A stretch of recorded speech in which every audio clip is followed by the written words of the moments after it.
ഇറങ്ങി വാ. അങ്കിൾ. ആ, സുദേവ് എങ്ങോട്ടോ പോകാനുള്ള ഒരുക്കമാണെന്ന് തോന്നുന്നു. ആ, അത് കുഴപ്പമില്ല, അങ്കിൾ വരൂ. ഇല്ല, ഞാൻ കയറുന്നില്ല. ഇതുവഴി പോയപ്പോൾ ഒന്ന് ഇറങ്ങിയെന്നേ ഉള്ളൂ. ഇത് സുദേവ്, എൻ്റെ സ്നേഹിതൻ്റെ മകൻ. പിന്നെ അമ്മുവിന് വേണ്ടി ഞാൻ കണ്ടെത്തിയ വരൻ.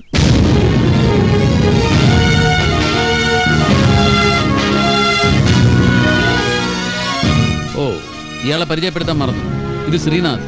ഇവിടെ എന്തോ പടം പിടിക്കാനോ മറ്റോ വന്നതാ. ഇന്നത്തോടെ എല്ലാ ജോലിയും പൂർത്തിയായി അല്ലേ? ഹലോ. ആ, കയറിയിരുന്നു.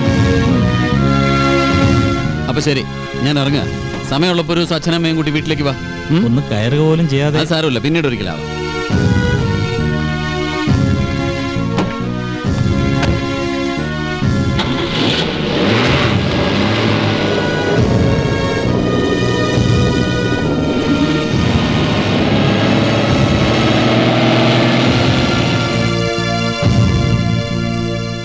നീ എല്ലാ സത്യവും എന്നോട് തുറന്നു പറയുന്നതിന് മുമ്പ് അബദ്ധത്തിൽ എൻ്റെ കയ്യിൽ വന്നു പെട്ട ഒരു CD-യുടെ പിന്നാലെ ചെന്ന് നഗരത്തിലെ നിന്നെക്കുറിച്ചുള്ള സകല വിവരങ്ങളും ചികഞ്ഞെടുത്തിരുന്നു ഞാൻ.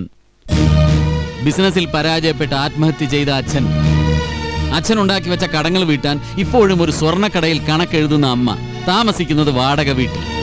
നീയും വരുമാനം ഉണ്ടാക്കി തുടങ്ങിയിട്ടേ ഉള്ളൂ. ചുരുക്കി പറഞ്ഞാൽ നീയും കുടുംബവും ഒരു പൂജ്യ, വലിയൊരു വട്ടപൂജ്യം. പക്ഷെ സുദേവോ, കോടികളുടെ സമ്പാദ്യം, വസ്തുവകകൾ, ഇതൊക്കെ സ്വന്തമായി ഉണ്ടവന്. എല്ലാം അവന്റെ തന്നെ അധ്വാനം കൊണ്ട് നേടിയെടുത്തത്. ഇനിയിപ്പോ നീ പറ, എനിക്ക് ബാക്കിയുള്ള എൻ്റെ ഒരേ ഒരു മകളെ ഞാൻ ആർക്ക് നൽകണം? നിനക്കോ അതോ അവനോ? ഒരച്ഛന്റെ സ്ഥാനത്ത് നിന്നുകൊണ്ട് വേണം നീ ഈ ചോദ്യത്തിന് ഉത്തരം പറയാൻ. പിന്നെ സാധാരണ ഒരു അച്ഛനല്ല ഞാൻ. സ്നേഹം വാരിക്കോരി നൽകി വളർത്തിക്കൊണ്ടുവന്ന മകൾ ഒരു തെണ്ടിയുടെ കൂടെ ഇറങ്ങിപ്പോകുന്നത് നിസ്സഹായതയോടെ നോക്കി നിൽക്കേണ്ടി വന്ന അച്ഛനാ. ചരിത്രം ആവർത്തിക്കുമ്പോ അതേ നിസ്സഹായതയോടെ കണ്ടു നിൽക്കണോ ഞാൻ? പറയട്ടെ. മിണ്ടരുത്. നിനക്ക് പറയാനുള്ളത് ഞാൻ കേൾക്കെങ്കിലും ചെയ്യുമായിരുന്നു. നീ ഇവിടെ കാല് കുത്തിയ നിമിഷം സത്യം മുഴുവൻ എന്നോട് തുറന്നു പറഞ്ഞിരുന്നെങ്കിൽ.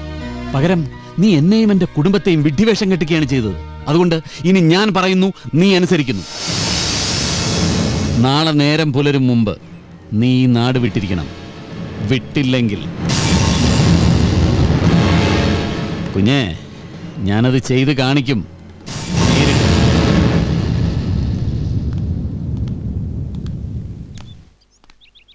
ശ്രീ, നാളെ നമ്മൾ പോകുന്നു. അപ്പൊ അമൃത?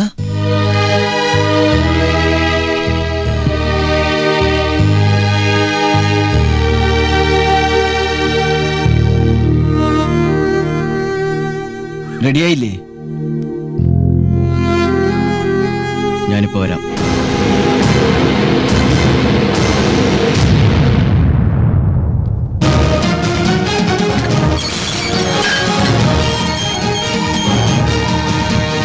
അമൃത,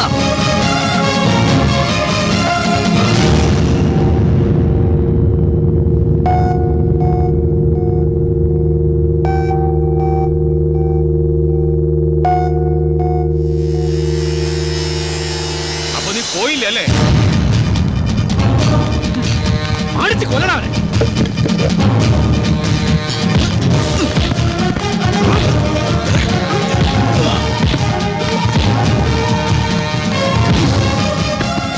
തൊട്ടു പോകരുതന്നെ. പ്രായമൊന്നും ഞാൻ നോക്കില്ല, കൊന്നുകളയും. ഇങ്ങനൊരു സീൻ ഉണ്ടാക്കണമെന്ന് കരുതിയല്ല ഞാനിവിടെ വന്നത്. സോറി. വേണമെങ്കിൽ എനിക്കിപ്പോ ഈ നിമിഷം നിന്നെ വിളിക്കാം. വിളിച്ചാൽ നീ കൂടെ വരുമെന്ന് തന്നെയാ എന്റെ വിശ്വാസം. അല്ലെന്ന് പറയാൻ പറ്റുമോ നിനക്ക്?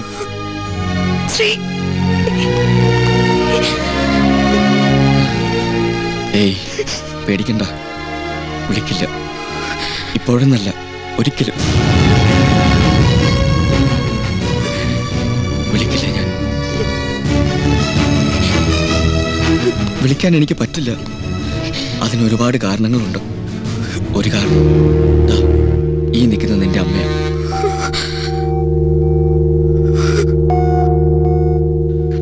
ഞാനിവിടെ വന്നതിന്റെ പിറ്റേന്ന് തന്നെ അമ്മ എന്നെ വന്ന് കണ്ടിരുന്നു.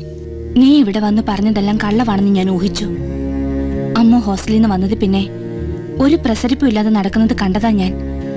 പക്ഷേ ഇന്നലെ നിങ്ങൾ ഇവിടെ വന്ന നിമിഷം മുതൽ അവൾ ആകെ മാറി.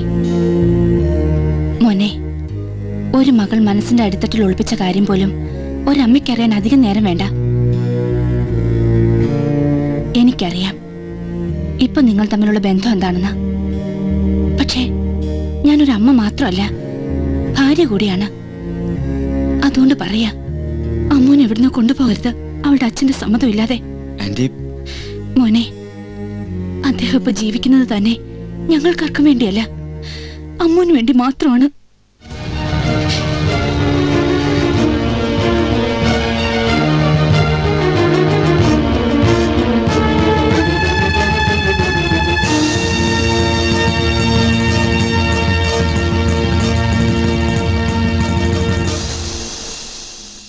ഇനി നീ പറ, നിന്നെ ഞാൻ വിളിക്കണോ?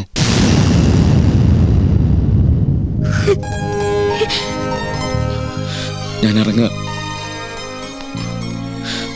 പിന്നെ എപ്പോഴെങ്കിലും പറയാനാവുമെങ്കിൽ അദ്ദേഹത്തോട് പറയണം, ഞാൻ ഇന്ന് വരെ ഒരച്ഛനും അമ്മയ്ക്കും ഒന്നും നഷ്ടപ്പെടുത്തിയിട്ടില്ലെന്ന്.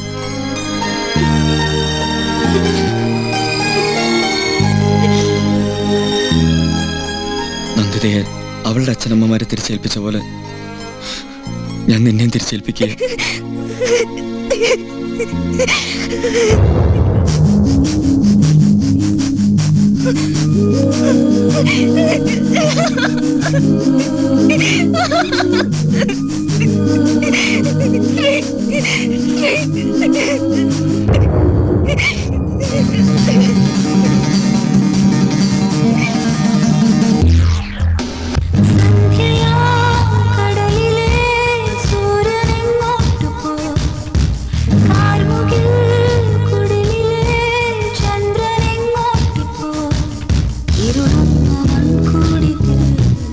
ഒരു താരകം മാത്രമാണ്